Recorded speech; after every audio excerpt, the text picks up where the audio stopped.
আসসালামু আলাইকুম রহমতুল্লাহি ও বারাকাতু।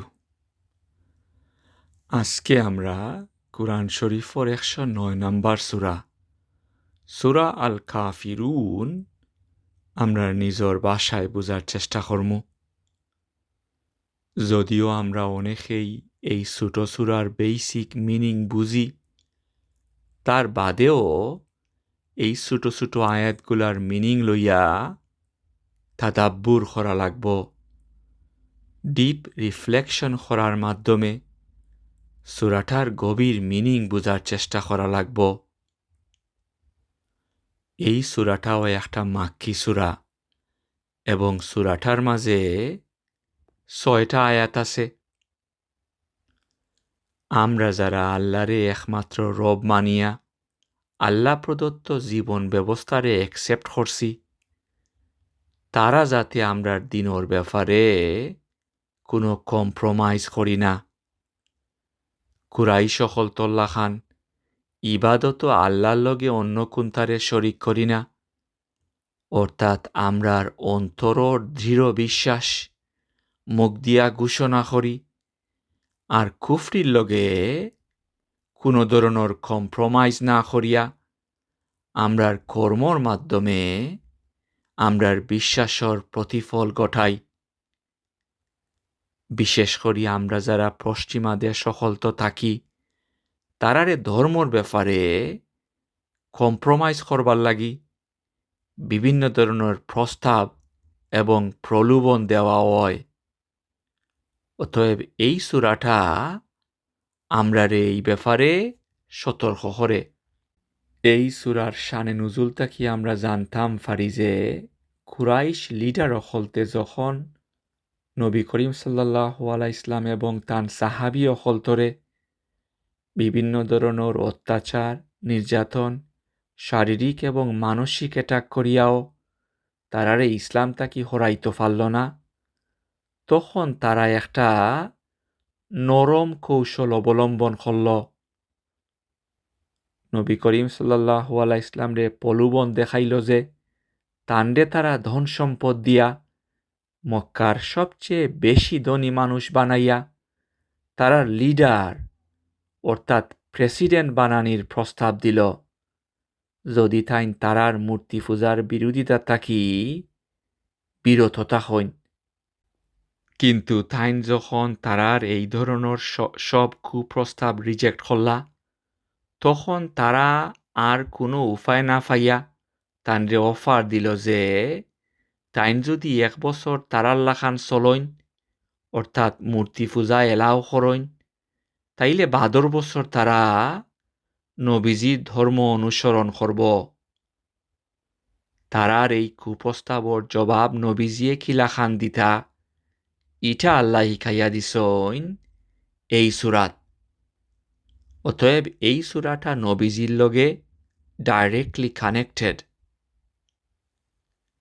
এই সূরার লগে এর আগর সূরা আল কাউসারর সম্পর্ক কিতা, ইটা লইয়া চিন্তা করলে আমরা দেখমু যে নবী করিম সাল্লাল্লাহু আলাইহি ইসলামর প্রতি তারার ভার্বাল অ্যাবিউজ অতই বাড়ছিল যে তান শিশু পুত্র সন্তান মারা যাওয়ার বাদে, তান চাচা হওয়ার বাদেও আবুল আহাব আনন্দে আত্মহারা হইয়া উল্লাস করছে, তানরে নির্বংশ হইয়া এই কষ্টর সময়ও মর্মাহত করছে। আর তারার এই ধরনের জঘন্যতম কর্মকাণ্ডর মাধ্যমে তারার চারিত্রিক বৈশিষ্ট্য ফুটিয়া উঠছে। এই নির্দিষ্ট কয়েকটা মানুষের লাগি যে হেদায়তর পথ বন্ধ হয়ে গেছিল, ইটা আমরা জানতাম পারি এই সূরাত। কারণ বছরের পর বছর তারা ডাইরেক্টলি নবীজির মাধ্যমে সঠিক সরল জীবন ব্যবস্থার দাওয়াত পাওয়ার বাদেও এই সুন্দর জীবন ব্যবস্থারে মানতে অস্বীকার করছিল। এমনকি উল্টা তান লগে শত্রুতামি করিয়া তাই নির্বংশ হয়ে গেছইন, ইটা হইয়া অপমান করছিল। নবীজি অতই নম্র এবং উন্নত চরিত্রের অধিকারী আসলা যে তাইন কোনোদিন কোনো একটা মানুষের লগে খারাপ ভাষায় মাইচ্ছুন না, এমনকি খারাপ ভাষা ব্যবহার করিয়া কোনো একটা গালিগালাজর উত্তরও দিছই না। ওতার লাগি এই সূরার প্রথম আয়াত আল্লাহ কুল শব্দর মাধ্যমে স্পেসিফিক ইনস্ট্যান্সও নবীজিয়ে কিলাখান রেসপন্স কর্তা ইটা শিখাইয়া দিছইন। ওখন আমরা এই সূরার আয়াতগুলা বুঝার চেষ্টা করবো ইনশাআল্লাহ। আউযু বিল্লাহি মিনাশ শাইতানির রাজীম। বিসমিল্লাহির রাহমানির রাহিম। কুল ইয়া আইয়ুহাল কাফিরুন। কুল শব্দর মানে হইল বলুন, আর ইয়া আইয়ুহাল কাফিরুন মানে ও কাফির হল। কুল শব্দটা কি আমরা বুঝতাম পারি যে 1 বছর আল্লাহর ইবাদত আর 12 বছর মূর্তি পূজা করার সমঝোতার প্রস্তাব দেওয়া মানুষ সকলতরে কাফির হইয়া সম্বোধন করাটা নবীজির গেছ থাকি নাই, ইটা স্বয়ং আল্লাহর গেছ থাকি। যদিও আমরা কাফির শব্দর অর্থ বালা করি বুঝি না, তার বাদেও আমরার সমাজও ইটা একটা অত্যন্ত কঠোর এবং তিরস্কারমূলক শব্দ। কাফির শব্দর বেসিক মিনিং হইল সত্যরে লুকানি অথবা অস্বীকার করা, যে শব্দটা আমরা নর্মালি আল্লাহরে একমাত্র প্রতিপালক হিসাবে অস্বীকারী মানুষ সকলতর লাগি ইউজ করি। এই সূরাটা যখন মক্কাত নাজিল হয় তখন নবী করিম সাল্লাল্লাহু আলাইহি ইসলামর খুব স্বল্প কয়েকজন সাহাবী আসলা। অন্যদিকে কাফির মুশরিক হল আছিল সংখ্যাগরিষ্ঠ। সামাজিক দিক থাকি নবীজির এই দুর্বল অবস্থানরে ইউজ করিয়া তানরে বুলি করিয়া তারা এক ধরনের সমঝোতার প্রস্তাব দিছিল, যেটার উত্তর আল্লাহ নবীজির মাধ্যমে তাই নিজেই দিছইন বাই কলিং দেম ইয়া আইয়ুহাল কাফিরুন। নবী করিম সাল্লাল্লাহু আলাইহি ইসলামে তার নিজ থাকি এরারে কাফির হইয়া সম্বোধন করছইন না, আল্লাহ তানরে শিখাইয়া দিছইন এরারে কাফির হইয়া সম্বোধন করবার লাগি, কারণ একমাত্র আল্লাহই জানইন কার কপালও হেদায়ত আছে আর কার কপালও হেদায়ত নাই। এরা অতই হতবাগা আছিল যে নবী করিম সাল্লাল্লাহু আলাইহি ইসলামর গেছ থাকি ডাইরেক্টলি বছরের পর বছর দাওয়াত পাওয়ার বাদেও ইসলাম অ্যাকসেপ্ট করত কিতা, উল্টা ইসলামরে থামাইবার পরিকল্পনা করছিল। ওতার লাগি এরা দুনিয়াত থাকা অবস্থায়ই আল্লাহও এরার ব্যাপারে তার সিদ্ধান্ত জানাই দিসলা। এরার যে হেদায়তর পথ বন্ধ হয়ে গেছে ইটার ঘোষণা দিসলা বাই কলিং দেম ইয়া আইয়ুহাল কাফিরুন। একমাত্র আল্লাহই জানেন কার কপালও হেদায়ত আছে আর কার হেদায়তর পথ বন্ধ হয়ে গেছে। অতএব অন্য মানুষের খারাপ চলাফেরা দেখিয়া এরারে কাফির হইয়া গালি দেওয়ার থাকি বিরত থাকা লাগব, আর নিজেরে কুরাইশ লিডার খলতল্লা খান কুফরি করা অর্থাৎ আল্লাহরে একমাত্র প্রতিপালক বিশ্বাস করিয়াও তান দেওয়া নিয়ামতর অকৃতজ্ঞতা থাকি নিজেরে রক্ষা করা লাগব। ধর্মীয় আদেশ নিষেধর ব্যাপারে কোনো ধরনের কম্প্রোমাইজ করা যাইত নাই, কারণ শয়তানে প্রথমেই আমরারে ছোট ছোট গুনাহ করাইয়া অভ্যস্ত করায়, তার বাদে আস্তে আস্তে বড় গুনাহ করানির চেষ্টা করে। তারারে কাফির হইয়া সম্বোধন করার বাদে 2 নাম্বার আয়াত আল্লাহ নবীজিরে শিখাইয়া দেন কইবার লাগি লা আ'বুদু মা তা'বুদুন। লা আ'বুদু আমি তার ইবাদত করি না, মা তা'বুদুন, জিতার ইবাদত তোমরা করো। অর্থাৎ তারা যে নবী করিম সাল্লাল্লাহু আলাইহি ইসলামের ধর্মর ব্যাপারে কম্প্রোমাইজ করবার প্রস্তাব দিছিল, ইটার সুস্পষ্ট জবাব এই আয়াত দিছইন। তারা যেসব জিনিসের ইবাদত আর অনুগত্য করত, যেমন মূর্তি, ধন সম্পদ, ফরচুন টেলার, নেতা এবং তারা নফস, নবীজিয়ে যে এইগুলার অনুগত্য না করিয়া একমাত্র আল্লাহর ইবাদত করইন, ইটা সাফসফা জানাই দিছইন। এর মানে এই ব্যাপারে কোনো ধরনের কম্প্রোমাইজের সুযোগ নাই। আমরারও মনে রাখা লাগব যে মক্কার কাফির মুশরিক লিডার হলতে আল্লাহরে বিশ্বাস করত, কাবা শরীফর তোয়াফ করত, সিজদা করত, কাবার সেবা করত, আজিও হলতরে দেখাশোনা করত, কিন্তু তারপরেও আল্লাহ এরারে কাফির হিসাবে সম্বোধন করছেন। কারণ এইগুলা তারা মন গড়া উপায়ে এবং দুনিয়ার স্বার্থর লাগি করছিল। আর আল্লাহ যখন কুরআন আর রাসূল সাল্লাল্লাহু আলাইহি ইসলামরে ফাটাইয়া তারারে সঠিক পন্থা বাতাইয়া দিসলা, তখন তারা তারার চাল চলন বদলাইতে অস্বীকার করছিল। উল্টা নবী করিম সাল্লাল্লাহু আলাইহি ইসলামরে তারার পন্থা অবলম্বন করার প্রস্তাব দিছিল। অতএব তারার এই বিশাল ভুল থাকি আমরার শিক্ষা নেওয়া লাগব। আল্লাহ যখন আমরার চাল চলন বদলাইবার লাগি কুরআনর আয়াত হলতর লগে পরিচয় করাইয়া দেন, তখন তারার লাখান একগুয়ামি না করিয়া পরিবার এবং সমাজের মানুষে কিতা হইব ইটার চিন্তা না করিয়া আল্লাহর শিখাইয়া দেওয়া জীবন ব্যবস্থা এডপ্ট করা লাগব।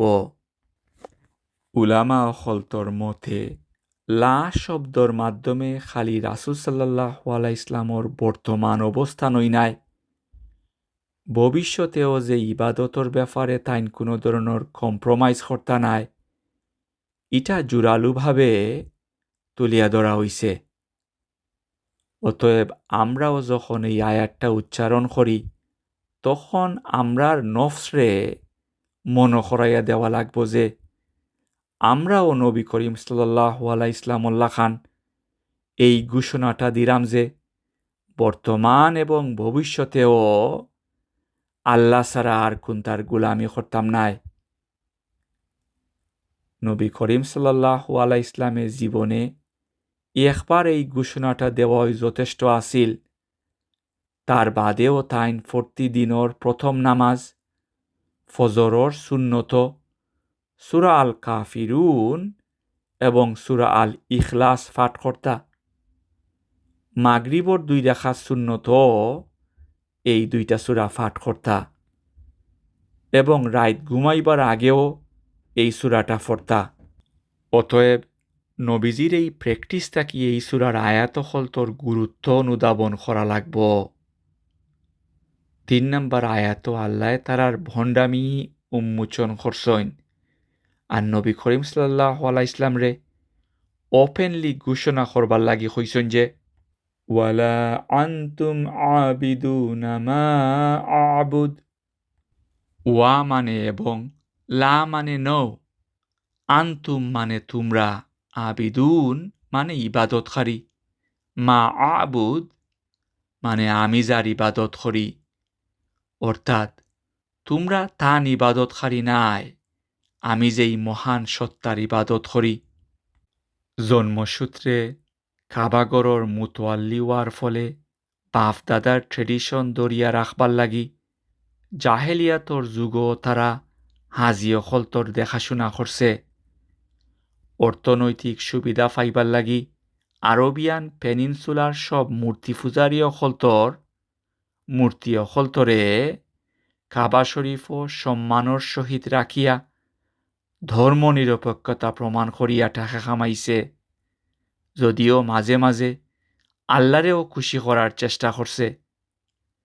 পূজার সময় পূজা করছে, হজর সময় হজ করছে, বিভিন্ন জায়গার থাকি আওয়া বড় বড় ডেলিগেট অথবা ব্যবসায়ী অকলতরে লইয়া তারার মূর্তিরে সম্মান দেখাইছে। এট দ্য সেম টাইম আধ্যাত্মিকতা প্রমাণ করবার লাগি ল্যাম্পটা হইয়া তোয়াফও করছে। অতএব দুনিয়াবি স্বার্থর লাগি তারার এই ধর্মনিরপেক্ষতা যে নবী করিম সাল্লাল্লাহু আলাইহি ইসলামর ধর্মতা কি সম্পূর্ণ ডিফারেন্ট, ইটা এই আয়াত তুলিয়া ধরা হইছে। আল্লাহ আমরারে দুনিয়াবি স্বার্থর লাগি ধর্মর ব্যাপারে এই ধরনের কম্প্রোমাইজ থাকি হেফাজত কর্তা। কারণ আমরা যারা উন্নত বিশ্বত থাকি তারার লাগি এটা একটা বড় চ্যালেঞ্জ। যারা বাংলাদেশও থাকেন তারার চ্যালেঞ্জটা আমরার চ্যালেঞ্জ থাকি ভিন্ন। অতএব আল্লাহ আমরারে এই চ্যালেঞ্জগুলো আইডেন্টিফাই করিয়া নিজেরে এইগুলার থাকি বাঁচাইয়ে রাখার তৌফিক দিতা। 4 নম্বর আয়াত হইল ওয়ালা আনা আবিদুম মা আবাদতুম, ওয়ালা আনা আবিদুম আর আমি তার ইবাদত খারি নাই, মা আবাদতুম তোমরা যে তার ইবাদত করো। আর যেহেতু নবুয়াতর আগেও এইগুলার ইবাদত নবীজিয়ে করছেন না, অতএব নবুয়াতর বাদে তো এইগুলার ইবাদত করার কোনো প্রশ্নই উঠে না। এই আয়াত নবী করিম সাল্লাল্লাহু আলাইহি ইসলামর স্টেডফাস্টনেস উপলব্ধি করা যায়। আমরা যেহেতু নবী করিম সাল্লাল্লাহু আলাইহি ইসলামর অনুসারী, অতএব আমরারেও যদি কেউ প্রেসিডেন্ট অথবা প্রধানমন্ত্রী বানাইবার লালচি দেখাইয়া ধর্মর ব্যাপারে কম্প্রোমাইজ করবার প্রস্তাব দেয়, তাইলে নবী করিম সাল্লাল্লাহু আলাইহি ইসলামুল্লাহ খান স্টেডফাস্ট থাকা লাগব। আর সকাল সন্ধ্যায় এই আয়াতগুলা যখন পড়ি তখন নিজের নফসে রিমাইন্ডার দেওয়া লাগব, যাতে আমরার নফসে আমরার এই সিদ্ধান্তটা মনে রাখে। 5 নম্বর আয়াত হইল ওয়ালা আনতুম আবিদুনা মা আ'বুদ, আর তোমরা সেই মহান সত্তার ইবাদতকারী নাই, আমি যার ইবাদত করি। এই আয়াত 3 নম্বর আয়াতটারে রিপিট করিয়া এটার গুরুত্ব তুলিয়া ধরা হইছে। অতএব এই গুরুত্বপূর্ণ আয়াতটারে লইয়া প্রত্যেকে ব্যক্তিগতভাবে চিন্তা করা লাগব। ইবাদত আমরার মন গড়া উপায়ে অথবা আমরার সমাজ এবং পূর্বপুরুষে যেভাবে করছেন ইলাখান না করিয়া নবী করিম সাল্লাল্লাহু আলাইহি ইসলামুল্লাহ খান করা লাগব। নিয়ত হইতেইব একমাত্র আল্লাহরে খুশি করা এবং ইবাদতটা করা লাগব নবী করিম সাল্লাল্লাহু আলাইহি ইসলামে যেভাবে করছেন ইভাবে। অতএব দুনিয়াবি স্বার্থর লাগি এমপিও খলতল্লা খান উমরা করাত গেলে বুট বেশি পাওয়া যাইতে পারে, কিন্তু আল্লাহর গেছটা কি প্রতিদান আশা করা যাইত নাই। আল্লাহ আমরারে সঠিক জ্ঞান দিতা এবং জ্ঞান অনুযায়ী আমল করার তৌফিক দিতা। এই সূরার ফাইনাল আয়াত হইল লাকুম দীনুকুম ওয়ালিয়া দীন। লাকুম দীনুকুম মানে তোমরার লাগি তোমরার দিন, ওয়ালিয়া দিন আর আমার লাগি আমার দিন।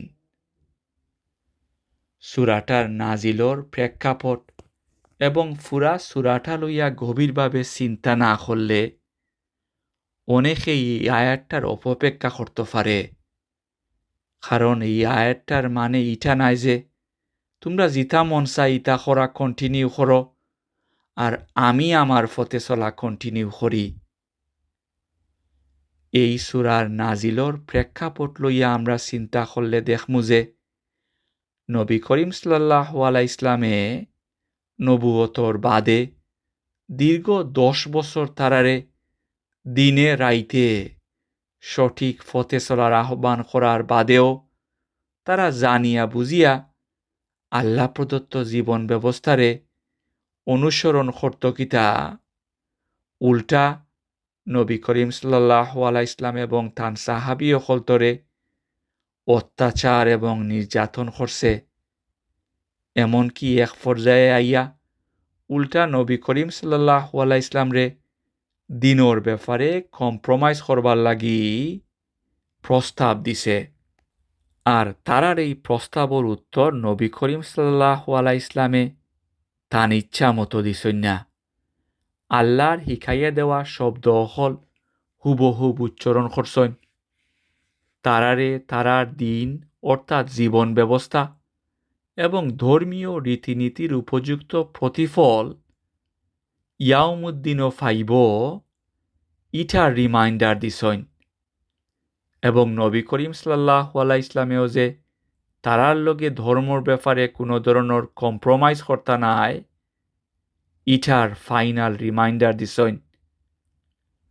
অতএব আমরা না বুঝিয়া ধর্ম প্রচারও বারইয়া আমরার বিধর্মী প্রতিবেশী হলতরে ই ধরনের আয়াত হুনানি যাইত নাই, কিন্তু নিজেরে প্রতিদিন হুনানি লাগব যাতে শয়তানর ট্রাপ ফরিয়া অন্য ধর্মরে ফলো করিয়া দিনর ব্যাপারে আমরা কোনো কম্প্রোমাইজ না করি।